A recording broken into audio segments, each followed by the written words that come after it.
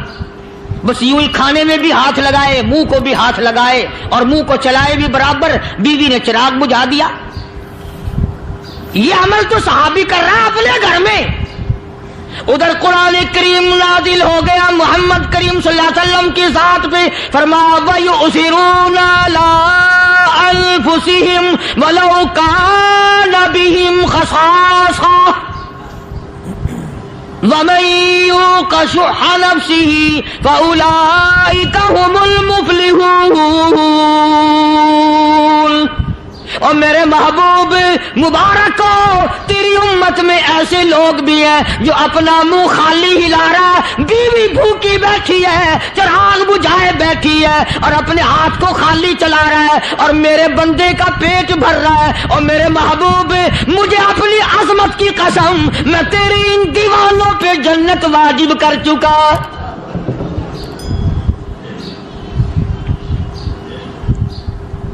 اب حضور صلی اللہ علیہ وسلم نے تو ان کو نہیں سکھایا تھا کہ تو جا کے ایسا کرنا، قدرتی مزاج ایسا بنا دیا تھا۔ ایک اور موقع آیا مدینے پاک میں، جنگی قیدی اور جگہ سے اسی طرح سے آئے۔ ایک صحابی ایک اور آدمی کو، جنگی قیدی کو کافر میں گھر لے گیا۔ بیوی کہنے لگی کہ 1 ہی آدمی کا کھانا ہے بس، انہوں نے کہا اس کو دے دو۔ وہ کافر جنگی قیدی کہنے لگا جی آپ بھی کھائیں، کہنے لگا بھی بات ہے صاف، 1 آدمی کا کھانا ہے، تو کھانا کھا، میں درخت کے پتے چبا لیتا ہوں۔ وہ کہنے لگا میں کھاؤں گا پتے۔ انہوں نے کہا تو رئیس آدمی ہے مکے کا، میں پرانا غریب ہوں، مجھے پتے چبانے کی عادت ہے، تیرے پیٹ میں درد نہ ہو جائے، میں عادی ہوں پتے چبانے کا۔ اس نے پتے چبا لیے۔ کافر مسافر اور مہمان جو تھا جنگی قیدی، اس کو کھانا کھلا دیا۔ دوسرے دن پھر ایسی نوبت آئی، اس نے کہا آپ بھی میرے ساتھ کھانا کھائیں گے؟ کہ نہیں بھائی تو کھا، میں پتے چبانے کا عادی ہوں۔ 2 دن تو اس کافر نے کھانا کھا لیا، اور جب تیسرے دن اس کے آگے کھانا آیا، انہوں نے کہا بھائی تو ہی کھا، بس اتنا ہی کھانا ہے، میں تو میاں بیوی ہم تو پتے چبا لیں گے۔ اور کہنے لگا مدینے والوں، تم خود پتے چباتے ہو، دشمنوں کو کھانا کھلاتے ہو، آج میری بھی ایک شرط ہے، پہلے کلمہ پڑھا پھر کھانا کھلا۔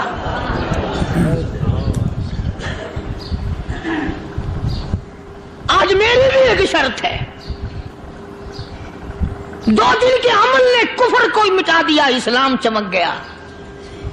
2 دن کے عمل نے، میرا تیرا 60 سال کا عمل ہے، کبھی کسی کافر کو مسلمان بنایا؟ الٹے ہی کام، ہر غلط، ہر معاملہ الٹا ہی ہے۔ ہر آدمی بیزار ہوتا ہے، یار دین تو کچھ نہیں، یار اسلام کچھ نہیں، یارو ایمان کچھ نہیں۔ اسی کو قرآن کریم نے للکار کے آواز دے کے فرما دیا لوگوں ایسی گڑبڑ نہ کرو ورنہ میں وہ خدا ہوں فَأَخَذَتْكُمُ الصَّاعِقَةُ وَأَنْتُمْ تَنظُرُونَ۔ جبریل امین نے ایک چیخ ماری، ساری قوم کے جگر پھٹ گئے۔ میں وہ خدا ہوں، لا تركضوا وارجعوا إلى ما أترفتم فيه ومساكنكم لعلكم تسألون۔ لوگ مکان چھوڑ کے بھاگتے ہیں، ماحول چھوڑ کر بھاگتے ہیں، معاشرہ چھوڑ کر کے بھاگتے ہیں۔ خدا کہتا آؤ، جن مکانوں پہ تمہیں ناز تھا وہ یہ کھڑے بھاگ کر رہے ہو۔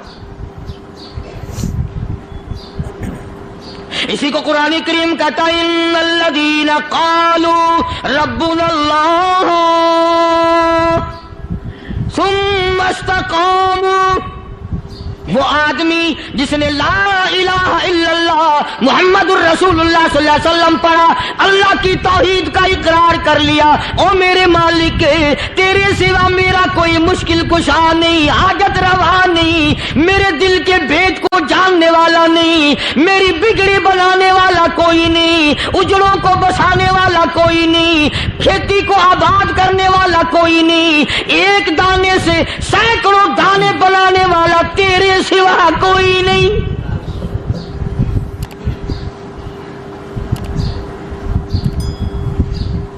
کھیتوں میں جاؤ، کبھی یہ تو سوچو کہ دنیا میں حکومتوں نے کتنے مل لگا رکھے ہیں، چینی کے شکر کے کتنے مل ہیں، کتنے ڈیپو ہیں، پھر بھی قلت ہو جاتی ہے۔ اور یہ اللہ میاں نے کتنا میٹھا کیلے میں، سنترے میں، مالٹے میں، انگور میں، سیب میں، کبھی یہ بھی سنا کہ اللہ میاں کا شوگر مل فلاں علاقے میں لگا ہوا ہے؟ کبھی یہ تو دیکھو کہ یہ قدرت کاملہ کے سوا اور کون پیدا کر رہا ہے؟ فرمایا جس نے اللہ کی توحید کا اقرار کر لیا، محمد عربی صلی اللہ علیہ وسلم کی ختم نبوت کا اقرار کر لیا، خدا کے بعد خدا کوئی نہیں، مصطفیٰ کے بعد نبی کوئی نہیں۔ پھر قرآن نے شرط لگائی ثم استقاموا، پھر اس پر جمع رہے، ڈٹا رہے، یوں نہیں کہ کبھی ادھر لڑک گیا کبھی ادھر لڑک گیا۔ لوگ تو بدل جاتے ہیں، لوگوں کا کیا ہے؟ پچھلے سال کی بات ہے، یہی مغرب کی نماز کے بعد گرمی کے موسم میں یہاں بیٹھا ہوا تھا، باہر آگے شہر کے وہ آدمی، وہ کہنے لگے جی ایک کام آئے ہیں۔ میں نے کہا کیا؟ کہ 25,000 روپے چوری ہو گیا ہمارا، بتاؤ ہمیں۔ میں نے کہا بھی مجھے کیا پتا؟ انہوں نے کہا نہیں سارا شہر کہتا ہے کہ قاریہ نہیں بتا دیتا ہے۔ میں نے کہا اچھا یہ یوں نہیں جانے کا؟ میں نے کہا پھر آدھے لوں گا۔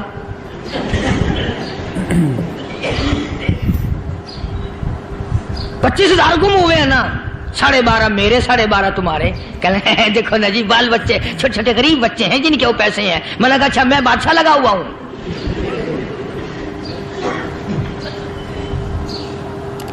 انہوں نے کہا جی سودا مہنگا۔ میں نے کہا پھر کہیں اور چلے جاؤ۔ جتنا میں نے سمجھایا نہیں ماننا کہ اگر ہمیں یوں پتہ چل جائے مولویوں کو ولیوں کو تو پھر یہ لاکھوں کروڑوں پولیس والے رکھنے کی ضرورت ہے بھلا؟ اتنی بڑی فوج کا رکھ کر کیا کریں گے ہم؟ اربوں روپیہ فوج کا خرچہ ہے، 2 ولی، ایک ولی کو اس بارڈر پہ بٹھا دیں گے، ایک ولی کو اس بارڈر پہ بٹھا دیں گے، پھر ہم بڑھانا دیں گے اولیاء کرام رجمت۔ ذہنیت ماری گئی، سمجھ نہیں پاتے، دین کے قریب نہیں آتے لوگ، سمجھتے نہیں۔ فرمایا ثم استقاموا تتنزل علیہم الملائکۃ الا تخافوا ولا تحزنوا وابشروا بالجنہ التی کنتم توعدون۔ قرآن کہتا ہے ادھر ولی کی موت آتی ہے، ایسا آدمی جو اپنے کلمے پہ جمع رہے، شرک و بدعت کی لعنت سے بچے، کفر و نفاق سے بچے۔ ادھر موت آتی ہے، ادھر فرشتے کہتے ہیں گھبرانا، غم نہ کر، بہشت کے دروازے تیرے لیے سارے کھلے ہوئے۔ اللہ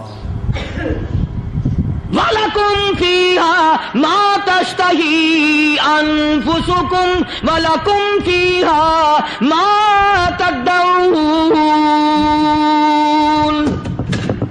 فرمایا ہم تمہاری ہر اس تمنا کو پورا کریں گے، ہر اس آرزو کو پورا کریں گے، جو مانگو گے وہی ملے گا، جو کہو گے وہی دیا جائے گا۔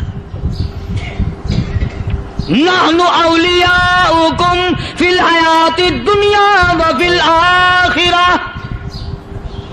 ہم دنیا میں بھی تمہارے کارساز ہیں، ہم آخرت میں بھی تمہارے کارساز ہیں، ہم دنیا میں بھی تمہارے دوست ہیں، آخرت میں بھی تمہارے دوست ہیں، اور خدا کے یہاں وہ انعام ملے گا۔ اللہ غنی رائی کے دانے کے برابر نیکی کی ہوگی، جب پہاڑوں کے برابر ثواب ملے گا تو آدمی حیران ہوگا، یا اللہ تیرے جیسا بینک تو کسی کا بھی نہیں۔ رائی کا دانہ لے کر پہاڑ واپس کر دیا، مالک نے نجات کا ذریعہ بنا دیا۔ فرمایا نزلا من غفور رحیم، یہ مہمانی ہے پروردگار عالم کی طرف سے۔ قرآن اعلان کر کر کے کہتا وبالاسحار هم یستغفرون، اللہ پاک فرماتے ہیں میرے بندوں کی نشانی یہ ہے کہ وہ آخری رات میں بڑے ویلے سحری کے وقت اٹھ کر استغفار کرتے ہیں، اللہ کے حضور میں معافی مانگتے ہیں، روتے ہیں، عاجزی کرتے ہیں۔ کہتا کہ ایک تڑپ سی دل میں امنگتی ہے، ایک درد جگر میں ہوتا ہے، ایک تڑپ سی دل میں امنگتی ہے، ایک درد جگر میں ہوتا ہے، ہم رات کو رویا کرتے ہیں جب سارا عالم سوتا ہے۔ سب لوگ سوئے ہوئے ہوں اور اللہ کا دروازہ کھٹکھٹا، اندھیرے میں مالک کائنات کے سامنے جھولی پھیلا، اپنی بگڑی کا سوال کر، اپنی مشکلات اس مالک کے سامنے پیش کر جو سارے جہان کا خالق و مالک ہے۔ عقیدہ بھی بناؤ، اعمال بھی بدلو، مزاج بدلو، طبیعتوں میں انقلاب لاؤ، اور لوگوں ان گھروں کو مسلمانوں والے گھر بناؤ۔ تم برا مان کے جاؤ یا بھلا مان کے جاؤ، میں اپنے عقیدے کی بات کو چھپاتا نہیں۔ جس گھر میں کوئی مرد عورت قرآن کے کھولنے والا نہیں، میں اس گھر کو مسلمان کا گھر نہیں کہتا، وہ چوڑے اور کراڑ اور سکھ کا گھر ہے۔ تمہیں یہ سکھایا کس نے ہے کہ مرنے کے بعد قرآن پڑھا جاتا ہے اور ساری زندگی میں نہیں پڑھا جاتا؟ یہ قرآن مردوں کے لیے تھوڑی آیا، یہ زندوں کے لیے آیا ہے۔ حدیث پاک میں آتا ہے حضور کریم سب کہہ دو صلی اللہ علیہ وسلم نے فرمایا عیسیٰ علیہ الصلوۃ والسلام ایک قبرستان سے گزرے، گورستان سے گزرے تو ایک قبر کو دیکھا، وہ نبی ایسا تھا، اس کے معجزات ایسے تھے۔ قبر میں دیکھا تو ایک بڑھیا جل رہی ہے، سڑ رہی ہے، تباہ ہو رہی ہے، رو رہی ہے۔ تو عیسیٰ علیہ الصلوۃ والسلام پناہ کر کے وہاں سے گزر گئے۔ چند دنوں کے بعد جو اسی قبر کے پاس سے گزرے تو عیسیٰ علیہ السلام کو دھیان آیا کہ اس قبر میں ایک بڑھیا بڑی عذاب بھگت رہی تھی، مگر اس دن جو دیکھا وہ تو عیش میں بیٹھی ہے، تخت میں بیٹھی آرام کر رہی ہے۔ سیدنا عیسیٰ علیہ الصلوۃ والسلام نے اللہ پاک سے سوال کر دیا، الہی مرنے کے بعد تو آدمی کوئی نیکی بھی نہیں کر سکتا، اس نے کیا کر لیا جو اس کا سارا نظام بدل گیا؟ آواز آئی اے عیسیٰ لکھ کے لے جاؤ یہ بات، حضور کا فرمان ہے۔ فرمایا اے عیسیٰ، اس مائی کے چھوٹے سے پوتے نے استاد کے پاس جا کر کے پڑھا بسم اللہ الرحمن الرحیم، اس ننھے سے منہ سے، چھوٹے سے منہ سے جب یہ لفظ نکلا اے اللہ تو بڑا مہربان ہے، تو بڑا کریم ہے، عیسیٰ چھوٹے سے منہ سے جب نکلا، وہ تو معصوم تھا، اس کے منہ سے جب نکلا نا کہ میں بڑا مہربان ہوں، میں نے اس معصوم بچے کے صدقے میں اس کی دادی پہ کرم کر دیا، اس کے نام میں بڑی برکتیں ہیں، اس اللہ کا نام لینے میں بڑی برکتیں ہیں۔ گڑ میں مٹھاس ہے، اللہ کے نام میں مٹھاس نہیں، ٹافیوں میں مٹھاس ہے، اللہ کے نام میں مٹھاس نہیں۔ تم نے چکھ کے نہیں دیکھا، اگر تم چکھ لو خدا کی قسم دنیا کی کوئی چیز اچھی نہ لگے اللہ کے نام کے مقابلے میں۔ اللہ پاک مجھے اور آپ سب کو اپنا نام لینے کی توفیق عطا فرمائے، اپنے قرآن کی تلاوت کرنے کی توفیق عطا فرمائے، اور اپنا ذکر اور اپنا فکر اور اپنے شکر کی توفیق عطا فرمائے، اور اللہ پاک ہم سب کو یہ ہمت دے کہ مرتے دم تک ہم قرآن سے یاری کریں، قرآن سے وفاداری کریں۔ وآخر دعوانا ان الحمد للہ رب العالمین۔